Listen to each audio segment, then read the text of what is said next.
This episode of Harvey Brownstone Interviews is brought to you by the Harvey Brownstone Talk Show Blend Coffee, available at hollywoodblends.com. Everyone's saying it's the best coffee they've ever tasted. Why not give it a try and see for yourself? Hello, everyone. I'm Harvey Brownstone, and today's show is about one of the most brilliant, successful, and yet enigmatic and tragic figures in the history of show business, Brian Epstein, the man responsible for the phenomenal success of the world's greatest rock and roll band, the Beatles. Brian Epstein was by far the most important and successful music artist manager of his time, and he ran a rock and roll empire.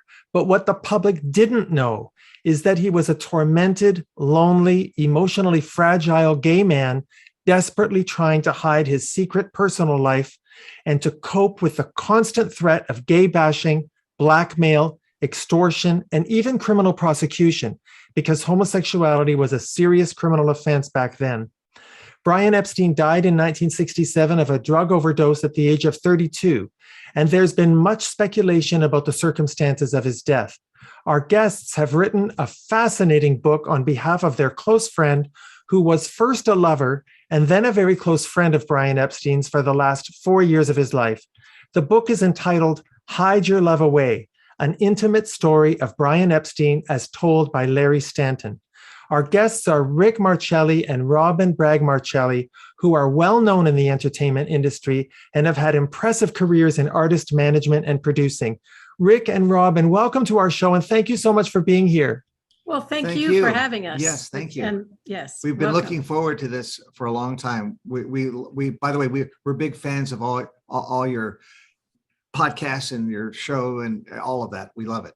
Thank you so much. Your book is written from the perspective of Larry Stanton, who very sadly passed away earlier this year. Right. Larry was one of Brian Epstein's closest friends and perhaps his only real friend. I guess the obvious question is, why didn't Larry write this book himself? I've had the pleasure, and I mean that, of knowing Larry since I was about 12 years old. He was a guy that was trying to manage rock and roll acts. And of course, at that time, you know, being 12, 13, 14, that's what we all wanted to do back then. And Larry just would talk about his relationship with Brian very carefully. In fact, I didn't get a name to Brian until maybe I was well into my early 20s.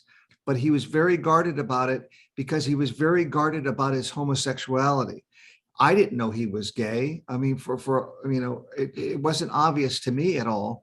So he was guarded about that. And he was frankly scared about revealing that at that time. Remember, this is different times. Now we're talking about the 60s. And Larry was kind of persecuted. He couldn't be who he wanted to be. Over the years, you know, he met my wife and he struck up a good relationship with her. Yeah, we had some wonderful conversations about, and we weren't sure who the person was. He would tell us about, you know, Zsa Zsa Gabor and Sal Mineo and a variety of other people as well. And I simply said, you know, Larry, these stories are great. Wherever, you know, you can pull all of these out of your hat and write a story about it, write a book. And initially we were thinking that would be something short. And he said, no, why don't you guys write it? I had discussions with him just because we all grew up in the generation and in the same area of Hollywood and Los Angeles. And so I would tell Larry stories about my father and my relationship with my father, and you know, explain to him that while my father wanted to have children, and in a time when he was growing up, being a homosexual was illegal. Now, I say that he was bisexual because he married my mother, and I'm, you know, one of 4 children that he and my mother had. And I was telling Larry that story. So, you know, Larry felt a little more comfortable because I was sharing these stories with him. So what happened was he started sharing some stories, even more so with both Rick and I. Yeah, he trusted, because of Robin's background and understanding of what happened with her father and all, he just started opening up and started saying more and more and more about Brian. Like Robin said, we encouraged him to write his own book, but he didn't want to do that. One, he didn't want to take it on. Two, he could have probably gone to the Inquirer years ago and probably made a bundle of money revealing this story.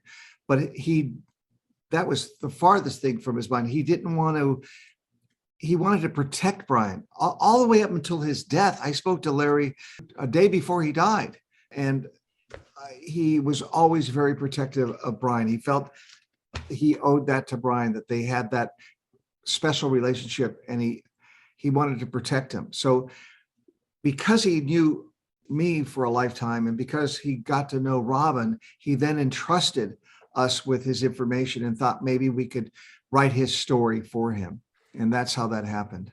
And I think you've already answered my next question, which was Brian Epstein died in 1967. Your book came out in 2021. Why did it take so long for this story to come out? But I think you've explained it, that Larry just needed a really long time to develop that comfort level with you, to open up, tell you about his sexuality, and then reveal who his partner was. Now, your book is important, in my opinion, not only because it lets us get to know the real Brian Epstein, but also because it provides a real sense of what it was like to be gay back in the 60s, especially for famous people who had so much to lose if their homosexuality were found out. You wrote that there was a hidden gay underworld in Hollywood at that time, and that in order to be a successful businessman, Brian Epstein had to become part of a secret world of powerful men you referred to as a velvet mafia. What did you mean by that? Well, throughout my life, I've met a lot of powerful gay friends of mine, and groups stick together. And the gay community was very tight. The gay community in show business was very tight. However, as much as that might be something that you would think everyone would be supportive of, some individuals used it against their opponent to try to take advantage of certain things. You know, all people aren't good, you know. And so the circle that Brian was roaming in, there were a lot of good characters that were involved, and there were a lot of people that were jealous of Brian and jealous of Brian's success. Mm-hmm. Even with Larry, who didn't have near that success, there were people in his life that were jealous of him and jealous of his relationship with Brian. So the Velvet Mafia, to me, in fact, I sometimes think about writing about it. I mean, I've met a lot of characters in my life that were tremendously powerful and very successful, that were all part of the gay community. I mean, you know, you talk about David Geffen, or even my old partner, Ward Sylvester, who managed the Monkees, and Bobby Sherman, and of course, Bob Marcucci, who managed Frankie Avalon and Fabian. They had a keen eye, a great sense of talent, a great heart for it, and they were gay. But at that time, it wasn't the most popular thing to say. There were a lot of people that would hold it and use it against those individuals. Well, and on top of that, there were individuals that are involved in the British government, Parliament, and of course that could be very dangerous as well. So some of these people that were involved, especially in that type of power, were very, very careful. The circles of people that they let into their circles as well. And they held a lot, you know, over everybody's heads. It was a type of blackmail on top of it. It's not only that, but I mean, there are characters that were assumed to be a part of this circle that we feel that were like Lord Boothby and various people like that. Scotland Yard, MI5, and the FBI were all sort of very scared about this rock and roll movement that was going on in the world, going on in the United States. You know, they were nervous about what the Beatles could do in terms of our youth culture in the negative sense.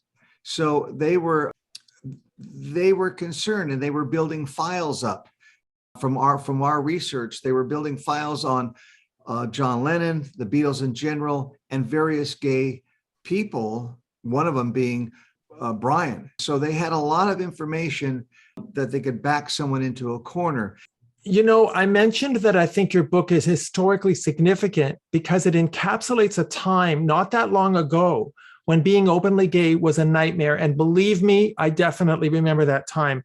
I think books like yours are important because I worry that the younger generation has absolutely no idea of what those who came before them went through. Do you agree?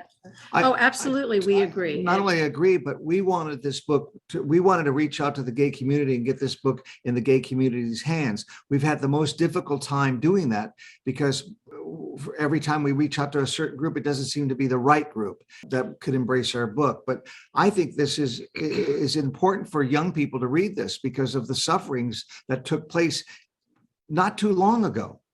It's amazing that the laws of homosexuality have just recently changed in the United States. Recently changed. I mean, they were working on it in England in '67. We didn't come about that until I think 2000 or something like that. It's just quite embarrassing. Well, I say all the time how much I wish that my father, I mean, actually both my parents, but was alive today, so he could feel more comfortable living his life, being out in the open. As much as I felt that he was, even at that time, he really wasn't. And it really took many years to be understood by many people. You know, I'm sitting here close to my wife and I could hug her.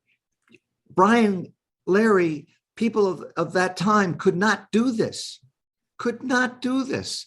I mean, it's just so to hide that feeling, to hide that love that we share. I mean, I can't understand how painful that must have been. I mean, it just had to be for all homosexuals at that time, for all gay people at that time, a terrible thing to go through. And they're still going through it, some people. Now, one of the things that really touched me so deeply was the fact that Brian Epstein was good friends with Sal Mineo, who also died tragically in a gay bashing, and who actually had a premonition about his death in a dream that he told Brian and Larry about. And Brian Epstein was also gay bashed, wasn't he? Oh, multiple times. Multiple yes. times. And people would take advantage of that. Brian was beat up in various different stages of his life just for being gay. And, you know, the great thing about it is his mother really understood Brian and embraced Brian. He did have his mother's support. His father, not so much, but eventually probably got there.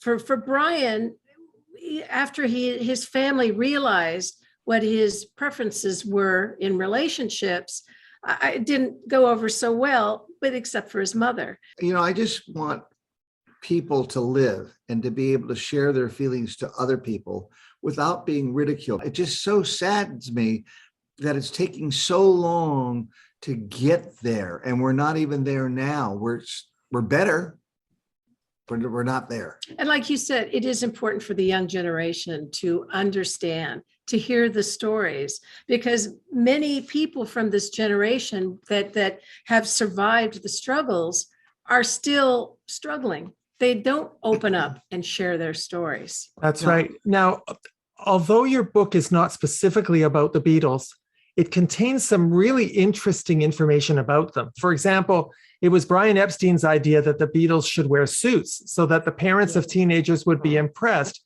And you finally put to rest the long-standing rumors about whether there was a sexual relationship between Brian Epstein and John Lennon. I'm not going to give away the answer because people should buy the book and find out for themselves. But suffice it to say that Brian Epstein totally trusted Larry with some very confidential information, didn't he? That's Absolutely. true. Absolutely Yes. true. And through it took about a year to gather everything for us to put it together in the format for the story in the book. And we did a lot of fact checking as well, because Larry's going from his memory and the conversations, and it was a while ago. We all have that older friend, and I got to be careful because I'm now that older guy, but we always have that older guy who says something and you're going, really? Did that really happen? You know, we're not really. And you sort of have, even though you know him and trust him and you love him, but there's a little question mark. Well, what was fascinating to us about 6 months into getting the research material and writing the book, in London, they auctioned off Brian Epstein's personal phone book.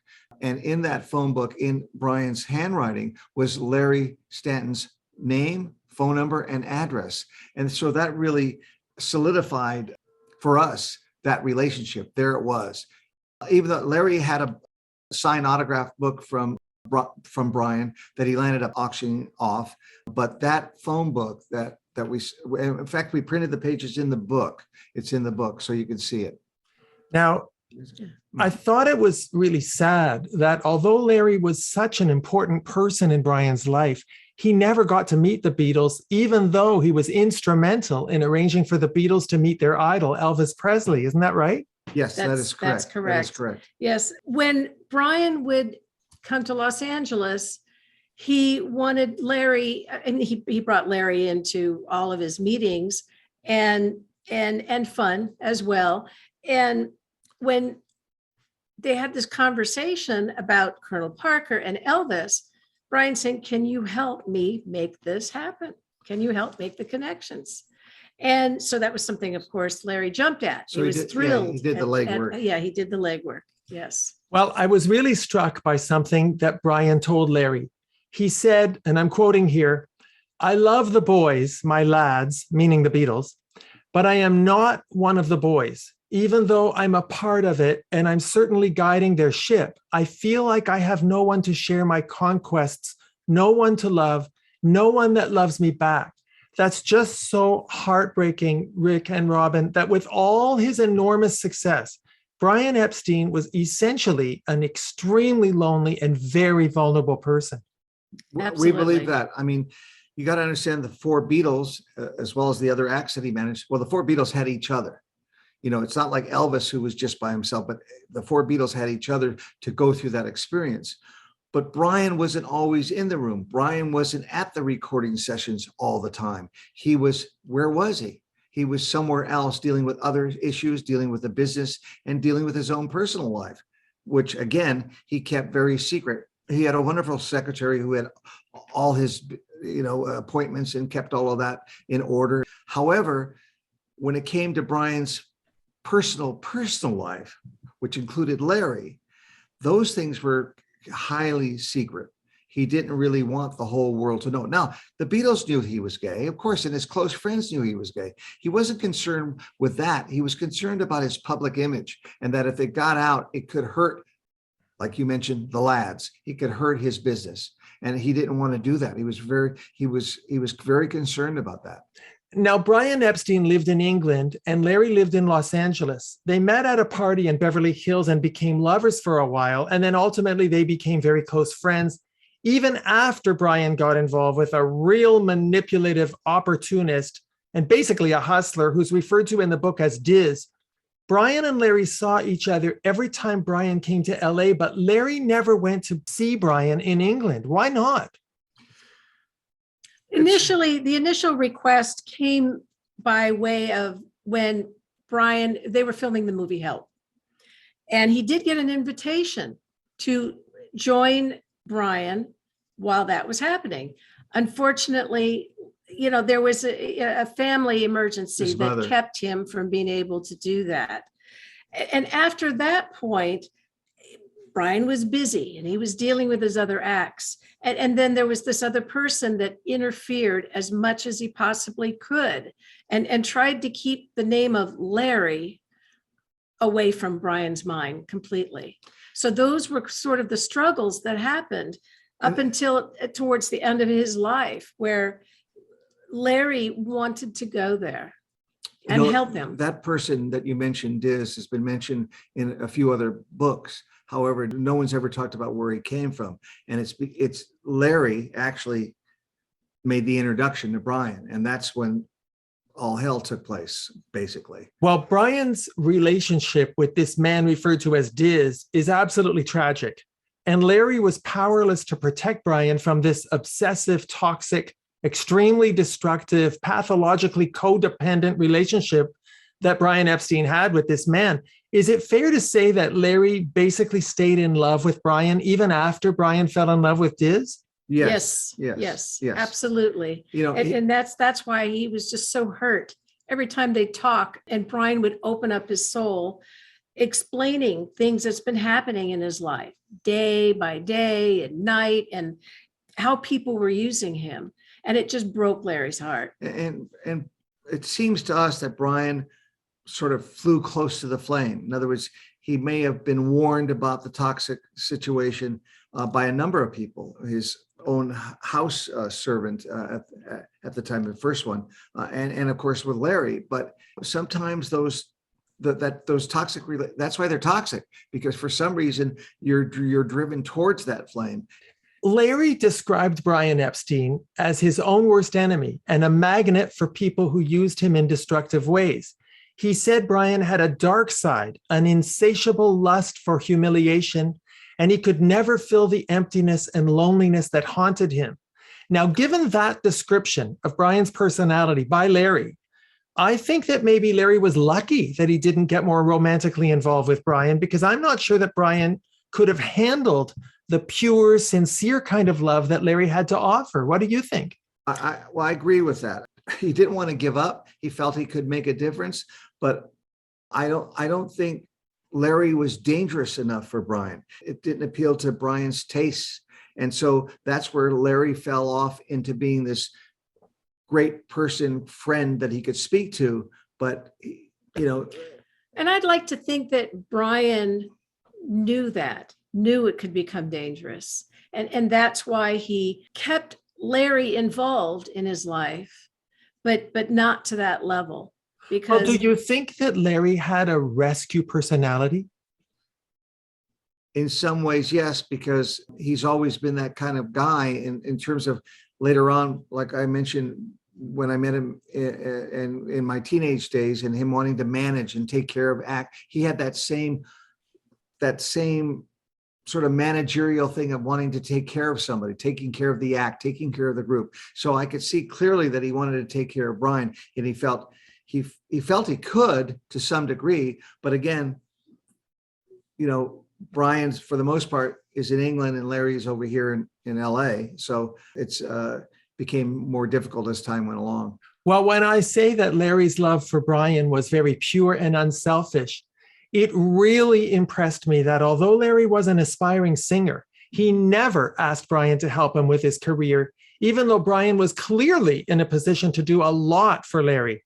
Now, to me, that speaks volumes about the kind of genuine person that Larry was, don't you think? Yes, Yeah, absolutely. absolutely. And that really is the type, that's the Larry that I knew when I became part of Larry's life. That is the way, I felt that he was, and his actions showed that as well. Well, now, as we all know, Brian Epstein had a very severe drug and alcohol addiction, and his death was officially ruled an accident caused by a gradual buildup of barbiturates and alcohol in his system. But because of a suspicious phone call Larry had with Brian on the day of his death, a phone call that was abruptly terminated, Larry was very suspicious that there may have been foul play involved and even possibly murder. And he was pretty sure that Diz had something to do with Brian's death. Why didn't Larry ever come forward and tell this to the London police when they were investigating Brian Epstein's death? We discussed that briefly. Part of it was Larry wasn't sure really who to contact. He was in shock when he heard the news. He really wasn't sure. Who do I call? Do I call? And if I do, how are they going to bring me into it? Are they going to even believe anything that I have to say? Also, and I mean, all of that true. Yes, he could have simply picked up the phone and called Scotland Yard or the FBI or the police. But again, he would have put him in a situation where he'd have to reveal his sexuality, his relationship with Brian, and he was afraid. I'm going to share something with you that came to us as a surprise. Now, I'm telling you, we really knew Larry, and we really had an incredible lifetime relationship with him. He had a roommate for the number of years. And I always thought this person was simply that, a roommate. For about 20 years. Yeah. And we knew him, and we'd go to the house, and it seemed like two separate lives. And I never got the impression that his roommate was gay at all. When he passed away, his niece, Larry's niece, called us, and told us about how this relationship with this other man wasn't a roommate situation. They were partners in life. And Larry never admitted that to us.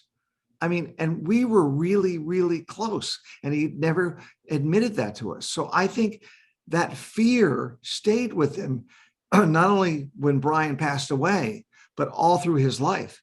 If you notice on the book, it says Larry Stanton. His real name is Lawrence Stanton. In Brian Epstein's phone book, it says Lawrence Stanton. He was still trying so that people wouldn't make the connection. Isn't that interesting? I mean, well, that's one way to put it. I think it's very sad. It's very emblematic of a generation. I'm 65 years old and gay. I came out in the 70s and paid a big price for it. I understand the older generation and what they went through. It's just very sad. What do you make of the fact that Diz seemed to totally disappear after Brian Epstein's death?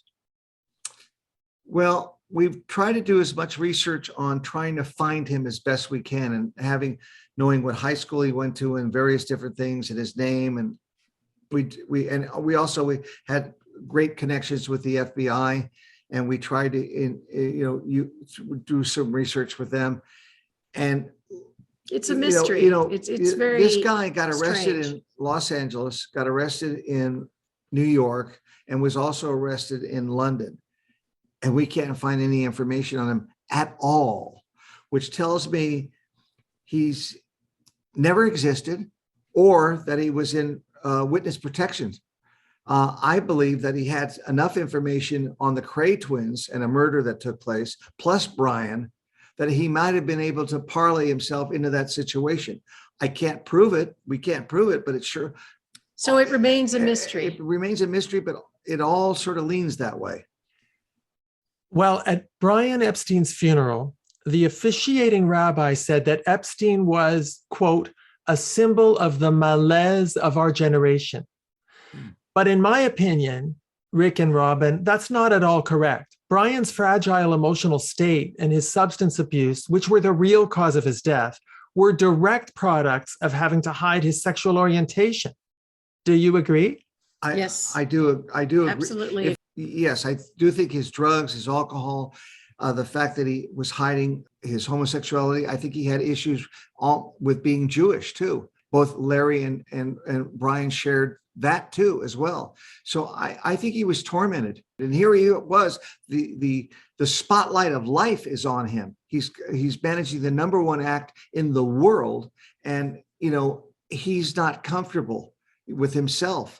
It's just so ironic that the first steps to decriminalize homosexuality in the UK were taken on July 27th, 1967, exactly 1 month before Brian Epstein's death.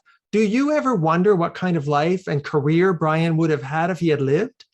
I think he would have continued to be successful. I'd like to think that with help and being able to be open with the people he would let into his life, that would curb his use of alcohol and drugs, and that he could get on a path to recovery that would help him become a better person, his soul, his heart to feel better. And that would contribute to his success.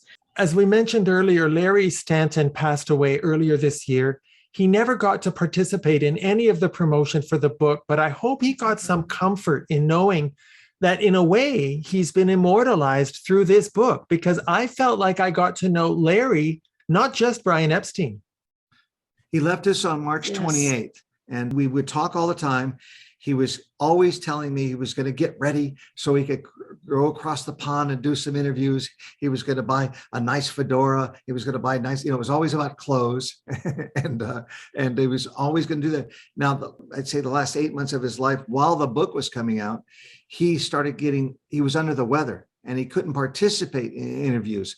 We would have him right here with us now if he was well and living. And with all the other interviews, whatever we would do, we wanted to include him. Well, we asked him if he wanted to be involved, and his health, he just wasn't in the best position, and he didn't want people to see him that way either. Does it make you feel good to know that you have immortalized him? Well, Oh, yes, it gosh, does, it's- and it we've just told him touches our that. I heart. said that you're going to live. You're going to be. Your name is going to always be there, out there, and he was happy about that. And then he say a couple of off-colored remarks about Diz, but he was happy that he would actually was going to be the victor. That he was that of all this situation. Now, I So- can't resist asking you this last question. You've both been a part of the Hollywood entertainment industry for many years. And Rick, I know you wrote a book entitled Smoke and Mirrors back in 2008. I'm just wondering if the two of you will ever write a memoir of your experiences in show business. Well, we're working on another book right now about Marilyn Monroe, about her diary that she kept, which we had the pleasure to see and hold in our hands. And so it's we're going to reveal some things that have never been revealed about her and that situation. And to answer your question is that could be, something that we're looking at, but we do have a few things too in our egotistical. back pocket right now. It's too And so- egotistical. I'd rather write about other people or other situations. To talk about myself, I'll tell you why I disagree with that, because if those experiences with legends and iconic entertainers are not recorded somewhere, they get lost.